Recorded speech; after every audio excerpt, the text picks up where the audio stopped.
పాప భారమున్నా ఈ లోక భారమున్నా భారము తొలగించే పావనుడే సన్నా.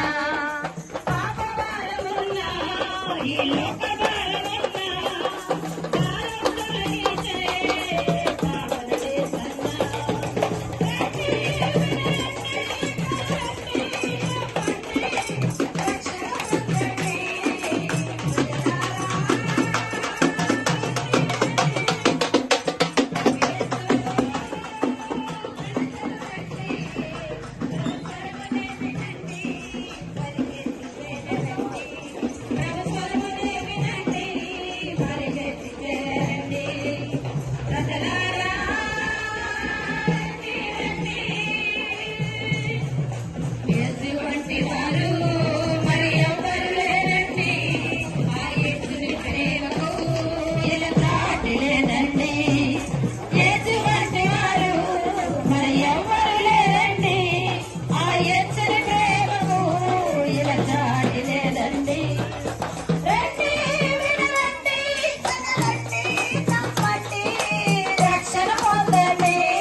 పరిగెత్తి చేరండి ప్రజలారా.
వెళ్ళే ఆత్మను గురించి శ్రద్ధ ఎలా ఉండాలి? చాలా ప్రత్యేకమైనదిగా, చాలా సీరియస్ గా, చాలా జాగ్రత్తగా ఆలోచించాలి. నహన్యతే హన్యమానే శరీరే అని భగవద్గీత చెప్తుంది. దాని అర్థం ఏంటంటే శరీరం చంపబడి ఆత్మ చంపబడదు. ఈ ఆత్మ మోక్షానికైనా నరకానికైనా వెళ్ళాలి. మానవుడికి ఉన్నది ఒకటే జన్మ, 2 జన్మలు లేవు. మనుషులు ఒక్కసారి మృతి పొందాలని ఎబ్రి పత్రిక వర్షకాలం 9:27లో చెప్పబడుతుంది. అటు తర్వాత తీర్పే, జడ్జిమెంట్ ఉంటుంది. కనుక ఈ ఆత్మ మోక్షంలో బ్రతికుండాలి, నరకంలో బ్రతికుండాలి. ఈ రెండింటినీ చేసింది దేవుడే. కాబట్టి మనిషికి మరణం లేదు. ఏంటి మరణం అంటే? నరకానికి వెళ్ళడం ఒక మరణం, మోక్షానికి వెళ్ళడం స్వర్గం. అదే దేవుడున్న స్థానాలకు వెళ్ళడం. ఎక్కడికి వెళ్ళాలనేది భూలోకంలో ప్రాణం ఉన్నప్పుడే ప్రజలు నిర్ణయించుకోవాలి. కనుక దేవుడు అనేటువంటి సత్యాన్ని మానవులు ముందు ఎరగాలి. దేవుడు అంటే దేన్ని పడితే దాన్ని దేవుడని, ఎవరిని పడితే వారిని దేవుడు అనకూడదు. దేవుడు అంటే మానవాతీత, సృష్టికి అధినేత. ఎవరైతే ఈ విశ్వాన్ని, సూర్యచంద్ర నక్షత్రాలు, భూమి, పశుపక్షాదులు, సముద్ర మత్స్యాలు, చెట్లు, చేమలు అన్నిటినీ చేసిన దేవుడు ఎవరు? ఆయన సృష్టికర్త. ఆయన్నే దేవుడు అంటాం, ఆయన తండ్రి అంటాం.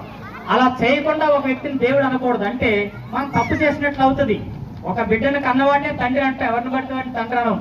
ఈ విశ్వాన్ని కూడా ఒకే తండ్రి. ఎందుకంటే సృష్టి ఒకటే కనుక సృష్టికర్త కూడా ఒక్కడే ఉంటాడు. ఆయనే దేవుడిగా ఉంటాడు. ఆయన నువ్వు ఆరాధించి ఎవరినైనా ఆరాధించి కానీ ఆయన విశ్వాన్ని చేశాడా లేదా? ఈ సమస్త జీవకోటిని 84 లక్షల జీవరాశులు ఉన్నాయి. వాటన్నిటినీ ఈ భూమి, సూర్య, చంద్రుడు చేసిన వాడే సృష్టికర్త. అలాంటి వాడైతే ఆయన నువ్వు ఆరాధించు, నీకు మోక్షాన్ని ఇస్తాడు. ఆ దేవుడు పరిశుద్ధుడై ఉంటాడు, సృష్టికర్త అయి ఉంటాడు, సజీవుడై ఉంటాడు.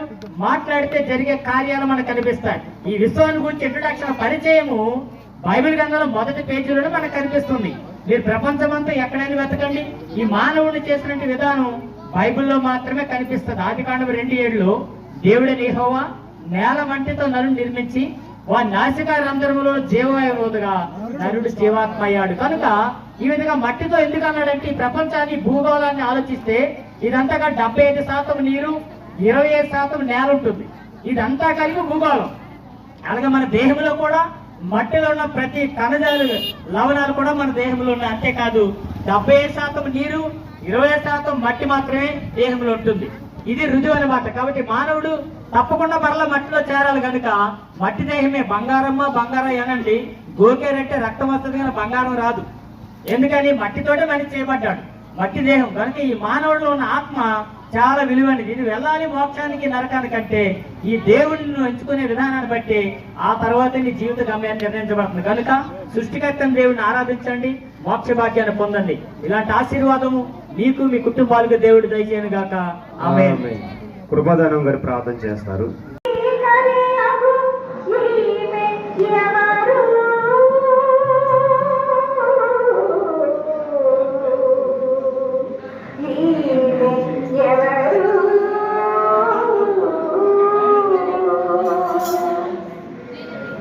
Rohita,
అర్పించారు. ఎందుకు ఆ ప్రాణాన్ని అర్పించారంటే మానవ జాతికి, ప్రపంచ మానవాళికి ఉన్న ఒకే ఒక సమస్య, పాపము సమస్య, మరణము సమస్య. ఈ మరణాన్ని నుంచి విడిపించడానికి పాపము నుంచి బయటికి రావాలి. పాపం నుంచి రావాలంటే మానవుడు జన్మతః పాపి గనుక తనకు తాను విడుదల పొందలేడు గనుక మానవ జాతి విమోచన కొరకు ఒక పరిశుద్ధుడైన దేవుడు మానవాళికే మరణించాలి. ఆ కారణము చేతే దేవుడైన యేసుక్రీస్తు, సృష్టికర్త యేసుక్రీస్తు వారు భూలోకములో మానవుడుగా ఈ లోకానికి వచ్చారు. వచ్చిన దేవుడు మానవాళికై శ్రేష్టమైన జన్మను జన్మించి ఒక ప్రత్యేకమైన రీతిలో కన్య గర్భంలో జన్మించిన యేసుక్రీస్తు మానవాళికి ఎన్నో చక్కని ఉపదేశాలు, ఎన్నో మంచి మార్గాలు బోధించి మానవాళి మధ్యన జీవించి ఏ పాపము చేయని వానిగా, ఏ పాపము ఎరగని వానిగా అతి పరిశుద్ధునిగా జీవించారు. యేసుక్రీస్తు వారు తనకు తాను మన కొరకు మరణించిన దేవుడు. ఎవరు బలవంతము లేదండి. మానవాళి మోక్షణార్థమై పాప ప్రక్షాళన కొరకు భూలోకములో సిలువ యజ్ఞం చేసినటువంటి యజ్ఞపురుషుడు ప్రభు యేసుక్రీస్తు. ఆయన మరణము మనకి మోక్షం కనుక ఆయన ఈ లోకములో మానవాళి కొరకు వచ్చిన దేవుడు. ఎవరినైనా చూడండి, మనము దేవుడు యేసుక్రీస్తులాగు ప్రాణం పెట్టిన దేవుడిని యేసుని మాత్రమే చూస్తాం.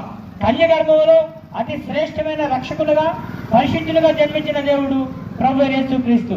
యేసుని నమ్ముట ద్వారా మా జీవితాల్లో ఎంతో ఆనందము, సంతోషము, సమాధానము, స్వస్థత, మోక్ష భాగ్యం పొందాం. అదే రీతిగా ఈ ఆనందం మీరందరూ పొందాలని ప్రేమతో ఈ మాటలు తెలియజేస్తున్నాం. ప్రతి వ్యక్తి యేసు సన్నిధిలో మోకరించి ప్రార్థిస్తే మీరు ఏమీ చేయక్కర్లేదు. ఏమి కూడా ఆయనకి ఏమి ఇవ్వక్కర్లేదు. అన్ని ఆయన మన కోసం చేశారు. మనం చేసిందంతా నేను పాపిని అన్న దయతో అంగీకరించండి. ఒక చిన్న ప్రార్థన చేస్తే ఆయన క్షమించి తన బిడ్డలుగా, కుమార్తెలుగా స్వీకరిస్తాడు.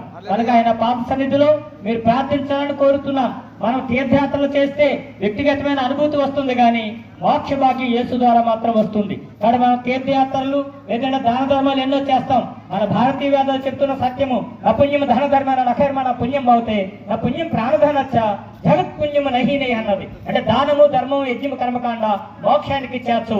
నా పుణ్యం ప్రాణదాన, ప్రాణాన్ని దానంగా పెట్టుట ద్వారా మాత్రమే మోక్షం వస్తుంది. అలా ప్రాణం పెట్టిన ఏకైక దేవుడు ప్రపంచంలో యేసు ఒక్కరే. ఆయన నమ్మండి. ఆయన ఇచ్చే జీవాన్ని, మోక్షాన్ని పొందాలని, భూమి మీద శాంతి సమాధానం అనుభవించాలని కోరుతూ ఈ మాటలు మీ హృదయాల ముద్రించి ఫలింపజేయునుగాక. పురాణం అట్ల నుంచి మార్చుకున్నాడు. అనేక యవనస్తుల్ని కరాటీలు, బాక్సింగ్ నేర్పించేవాడిని. అలాంటి సమస్యలో సమాధానం లేదు. నా ఫ్రెండ్స్ అంతా చనిపోయారు. కొంతమంది అప్లైస్ అయ్యారు, కొంతమంది ఉద్యోగస్తులయ్యారు. నేను పాస్ అయ్యా. యేసుక్రీస్తు ప్రభు వాళ్ళు ఇలాగ ప్రతి ఒక్క స్వామి భజనలు, బయట భజనలు, రకరకాల భజనలకి వెళ్తూ, ఆర్కెస్ట్రా ప్రోగ్రాంకి వెళ్తూ, మరి ఎన్నో ప్రోగ్రాంలకు వాయిస్తున్నప్పుడు యేసుక్రీస్తు యొక్క మహిమపరచడానికి ఈ విద్యను దేవుని ఉపయోగిస్తూ ఉన్నారు. కనుక యేసుక్రీస్తు ప్రభుని తెలుసుకుంటే నీకు సమాధానము. యేసుక్రీస్తు ప్రభు ఇలాగనే యేసు ప్రభు సువార్త ప్రకటిస్తూ వస్తూ ఉండగా శిలువ మోసుకొని ఆయన భుజం మీద ఎలుతూ ఉన్నప్పుడు యేసుక్రీస్తు ప్రభు వారి మీద 150 కేజీల శిలువ ఉందండి. ఆయన అరుస్తూ ఉన్నప్పుడు స్త్రీలు, పురుషులు కేకలేస్తున్నారు, అమ్మలారా నా కోసం అడగండి, మీకోసం, మీ పిల్లల కోసము ఏడవండి అన్నాడు. ఆయన మన లోక పాపమును మోసుకొని దేవుని గొర్రెపిల్ల ఆయన పాపములను మోసుకొని వెళ్తున్నాడు. ఆయనే రక్తము ద్వారా విడుదల ఉంది. ఆయన రక్తము ద్వారా, ఆయన తప్పల ద్వారా నీకు స్వస్థత ఉంది. నా జీవితంలో శాంతి, సమాధానం వచ్చింది. యేసు కావాలంటే యేసుకు దగ్గరికి రా. యేసు నీకు కావాలా? నీకు సమాధానం కావాలంటే క్రీస్తు దగ్గరికి రా. నీకు సంతోషం కావాలంటే యేసు దగ్గరికి రా. నీకు యేసు స్వస్థపడతాడు. యేసు నీకు సమాధానం ఇస్తాడు. యేసు నీ జీవితాన్ని అక్కడిస్తాడు. ఎవరు కూడా నీకు శాంతి ఇవ్వలేరు, ఎవరు నీకు సమాధానం ఇవ్వలేరు. యేసు క్రీస్తు ప్రభు అని చనిపోయి 3వ దినం తిరిగి లేచాడు. యేసు ప్రభు సజీవుడు. ఆయన ఇప్పటికీ ఆయన మరణివ్వలేదు. సజీవులుగా ఉంటుండగానే నువ్వు మూలికి ప్రార్థన చేస్తే, యేసయ్య నా భర్త పరిస్థితి, యేసయ్య నా పిల్లల పరిస్థితి, యేసయ్య నా కుటుంబ పరిస్థితి అంటే యేసు ఆలకిస్తాడు. ఎప్పటికైనా క్రీస్తు దగ్గరికి వస్తావు, ఎప్పటికైనా యేసు దగ్గరికి వస్తావు. ఈ మాటలే నీకు నిలబడతాయి. ఒక దినాన్ని ఈ రోజు నువ్వు అంగీకరిస్తే వీధులు నీకు సాక్షిత కాదు. ఎప్పటికైనా అల్ల కాటి వారికి వెళ్ళిపోవలసిందే. దేవుని బిడ్డ, నీ ఆస్తులు నీ వెంట రాదు, నీ అందరూ చదువు నీ వెంట రాదు, నీ 50 ఎకరాలు నీ దగ్గర రాదు, 10 ఎకరాలు నీతో రాదు. యేసుక్రీస్తు ప్రభు నీతో వస్తారు. యేసు ప్రభు సజీవుడు. యేసు ఆయన రాజుకే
లోకం మాయరా గతించే ఛాయరా ఈ లోకం మాయరా గతించే ఛాయరా పరలోకమే శాశ్వతమురా ప్రభునామమే శరణమురా పరలోకమే శాశ్వతమురా ప్రభునామమే శరణమురా స్థిరమైన రాజ్యము కొరకే అన్వేషణ చేయరా ఈ లోకం మాయరా గతించే ఛాయరా ఈ లోకం మాయరా గతించే ఛాయరా